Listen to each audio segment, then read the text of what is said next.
আরে সমন্বয় না? আরে অরূপ না? আরে কোথায় যাচ্ছিস? আরে কাল তো ড্রাই ডে ভাই, তাই স্টক তুলতে যাচ্ছি। আরে বাহ, বেশ ভালো। তা কালকে কী প্ল্যান? নাথিং স্পেশাল, এই একটু বেশি সময় ঘুমাবো আর এই ফ্যামিলির সাথে একটু টাইম স্পেন্ড করবো, আর হয়তো বিকালে একটু ঘুরতে যেতে পারি। আচ্ছা, তা কালকে পতাকা উত্তোলন দেখতে যাবি না?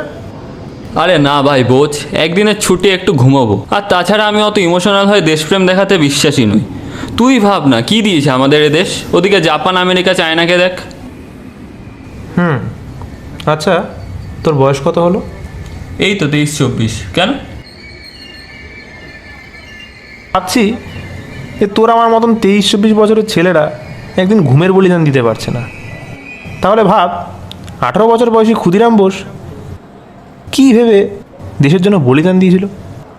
না, মানছি যে আমাদের দেশ অনেক দেশের থেকে পিছিয়ে আছে, কিন্তু তা সত্ত্বেও আমরা এদেশে থাকছি খাচ্ছি, কিন্তু তাও আমরা প্রশ্ন করছি এদেশ আমাদেরকে কী দিয়েছে। তাহলে তুই ভাবতো নেতাজি এমন কী পেয়েছিল দেশ স্বাধীন করার স্বার্থে যে তার মৃত্যুটাও আজকে মিস্ট্রি। আরে ভাই, স্বাধীনতা সংগ্রামীরা কি জীবন দিয়েছিল এইভাবে দেশটা শেষ হয়ে যাবে বলে? ওরাও যদি জানতো এমন পরিস্থিতি আসবে, ওরাও হয়তো বলতো এর থেকে ইংরেজ শাসনই ভালো ছিল।